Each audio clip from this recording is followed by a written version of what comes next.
आइए कुछ अति रोचक समाचारों की प्रस्तुति। ईरान और अमेरिका के बीच युद्ध किसी भी समय भड़क सकता है। अमेरिका ने पूरी तैयारी कर ली है कि किसी भी तरीके से ईरान पर हमले किए जाए। सारा हो गया कि डार्क ईगल की भी तैनाती कर दी गई है। मामला बड़ा विचित्र हो रहा। अब खेमने भी अपनी जीत पे अड़े हुए। वो कह रहे कि मैं अमेरिका को सबक सिखाना चाहता हूँ। ठीक है, जो भी हो रहा है, परंतु इसी बीच अब ईरान में एक बड़ा नाटक हुआ।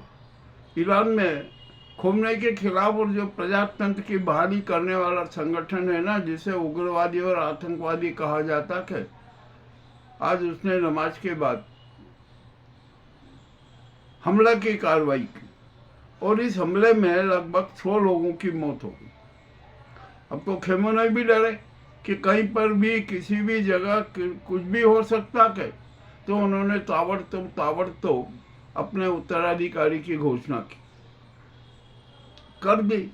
अब क्या है, अरे मामला तो बड़ा विचित्र हो गया। अब आखिरकार ये जो स्थिति बन रही है ना, भारी नरसंहार हो रहा है, इसके लिए दोषी कौन? अरे इंसान की कीमत तो समझो, इंसान को इंसान समझो। आपके ये मिसाइल, ये नाटक, बम, परमाणु बम, ये सारे जहाज, ये सब है ना, व्यर्थ की बातें हैं।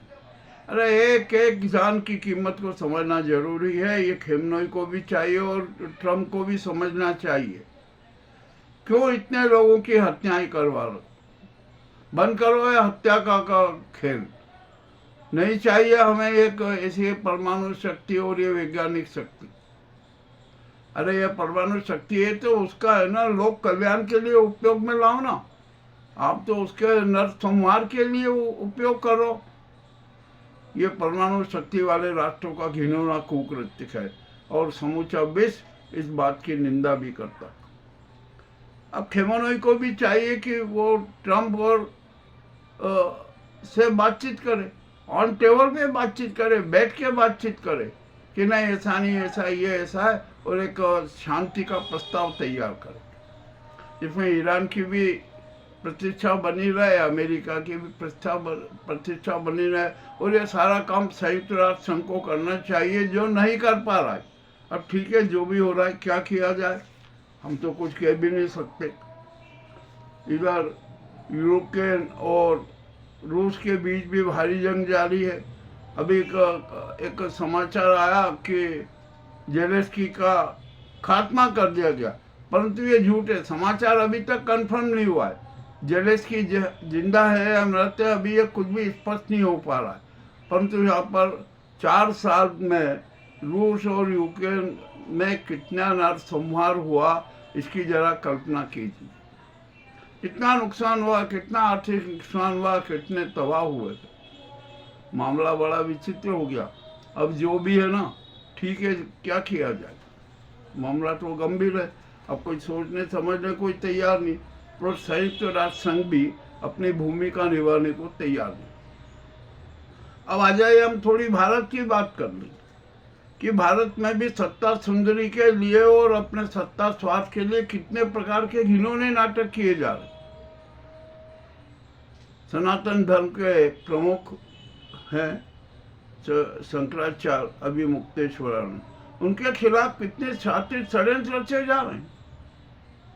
उनको यौन शोषण का अपराधी बनाया जा रहा है, गिरफ्तार किए जाने की बात कही जा रही है और शातिर षड्यंत्र रचे जा रहे हैं। पास्को एक्ट ने FIR दर्ज करने का आदेश दे दिया, परंतु उसके साथ साथ ये भी ठीक है, पूरी सूक्ष्मता से जांच करने के बाद ही FIR की जाए। अब तो जांच के तहत तो फर्जी नक्शा बनाने चले गए। अब दूसरी बात, जिन बच्चों के नाम आए ना, 2-3 के, उसके उनका मेडिकल परीक्षण किया जा रहा है। एक का मेडिकल परीक्षण हो गया, दूसरे की परीक्षा थी, इस कारण बाद में जाएगा तो ये मामला और उलझ जाएगा। और इसी बीच अब तो आदित्यनाथ की तो फजीहती हो गई। अब तो भाजपा भी मैदान में आ गए। भाजपा उनका विरोध कर रहे हैं किस प्रकार ये सनातन धर्म पर हमला करना उचित नहीं है। आदित्यनाथ भी अब सक पका गए, वे अकेले पड़ गए। अब तो कोई भाजपा ही उनके साथ नहीं। हाँ, उनकी जो गुंडा गैंग है वो जरूर उनके साथ है। और संभव है कि जिन बाल बच्चों के साथ जो घटनाक्रम हुआ, पहली बात तो यौन शोषण हुआ ही नहीं, और ये पैसे के लालच में फर्जी षड्यंत्र रच के वो किया गया। अब तो उनके परिवारजन भी कह रहे हैं कि अरे ये सब झूठी शिकायत है। अब पुलिस क्या करे? अब ये जो सरकारी दाव से सरकार आदित्यनाथ किस प्रकार के नाटक करेंगे, सरकारी अस्पतालों में जो जांच होगी वो क्या हो गया, पुलिस क्या कर रही है, सारा कर रही है, ये सब नाटक किया जा रहा। अब तो नहीं बचेंगे। आदित्यनाथ का भी खेल खत्म हो गया। वो लोग कह रहे कि अरे जो अमित शाह चाहते थे वही हो गया।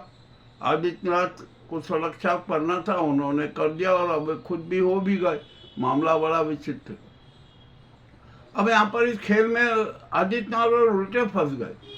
उनके खिलाफ जो 17 प्रकरण थे ना, जो बंद कर दिए गए, जो वापस ले गए, अब वो वापस नहीं ले जाएंगे। वो सारे केस खुलेंगे और उसके उन सारे प्रकरणों की जांच होगी और उसमें आदित्यनाथ को सजा होगी। ये मामला बड़ा गंभीर हो गया।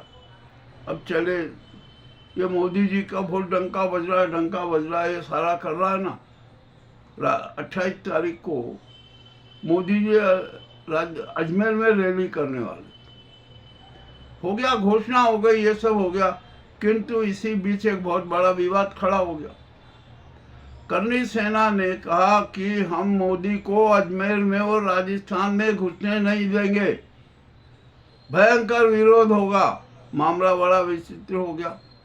और जो करनी सेना के पदाधिकारी हैं उन्होंने तो दिल्ली में जाकर प्रेस कॉन्फ्रेंस कर दी और कहा कि नहीं, अब मोदी को अजमेर में नहीं घुसने देंगे। अब तो मामला बड़ा विचित्र हो गया। क्या 28 मार्च को, 28 फरवरी को क्या होगा अजमेर में? और आखिरकार ये मोदी क्यों नाटक कर रहे हैं? अरे आपका तो चरित्र ही खत्म हो गया। आप तो बेहद बदनाम हो गए। जनता आपसे नफरत कर रही है और आप रैलियां करने जा रहे हैं। अब तो रैलियों में भी विरोध हो रहा है। जो मोदी का अजमेर दौरा रद्द होने की संभावना है। अब ये मोदी जी इजराइल जा रहे हैं, कल उनको इजराइल पहुंचना है, परंतु इजराइल में भी मोदी का विरोध हो रहा है। वहाँ के समस्त विपक्षी दल ने उन्हें कहा कि नहीं, मोदी का बहिष्कार करेंगे, उनको आने की जरूरत नहीं है। अब तो ये तो हो गया, सारे ढोल तो फूट गए, वो डंके के सभी ढोल फूट गए। मोदी खुद अब परेशान है। और इसी के साथ साथ एक बहुत बड़ा कांड भी उजागर हो गया। एप्रिल फाइल के चर्चित चेहरे हरदीप पुरी की बेटी हिमांशु पुरी है ना, उसके बारे में भी बड़ा राज खुले। एप्रिल का खास जो मिलर था ना, उसने हरदीप पुरी की बेटी को 2400 करोड़ डॉलर की मदद दी। एक कुछ कह रहे कि 5000 करोड़ डॉलर की भी मदद दी। अब क्या दिया क्या नहीं दिया ये तो सब जांच का विषय है, जांच होगी। किंतु अब हरदीप पुरी भी फंस गए और उनकी बेटी भी फंस गई। और अभी तो राज खुलेंगे। अनेक फंस गए हैं, अनेक चेहरे फंस गए, और मोदी का तो चरित्र ही बर्बाद हो गया। मोदी का राजनीतिक इतिहास भूगोल ही समाप्त हो गया। अभी क्या हो गया क्या नहीं होगा, कैसे कुछ समझ में नहीं आ रहा है। ये जो अभी 3 महत्वपूर्ण जो घटनाएं घटित हुई है ना, उसके बारे में हमने आपको सूचना दी। अग्रिम सूचना ये है, मान लीजिए कि अब देश में ना महाजन क्रांति आएगी ही, आना ही है, और जनता ने तो देश में आपातकाल घोषित कर दिया है और राष्ट्रपति शासन, जनता ने राष्ट्रपति शासन लगा दिया है। अब राष्ट्रपति उसको मूर्त रूप दे दे, ये तक की बात हो गई है। ये नाजी सरकार भी बंग गई। मोदी जी को कहीं घूमने का नहीं, सरकारी वाहनों में और सरकारी व्यवस्था भी नहीं रहेगी। ये भी अब सब खुलासा हो गया। तो ये जो अति बेहद महत्वपूर्ण और कड़वे समाचार थे वो आपके सामने प्रस्तुत है। आपको कैसे लगे हमें अवश्य बताएं। बहुत बहुत धन्यवाद। ये तो यार गजब ही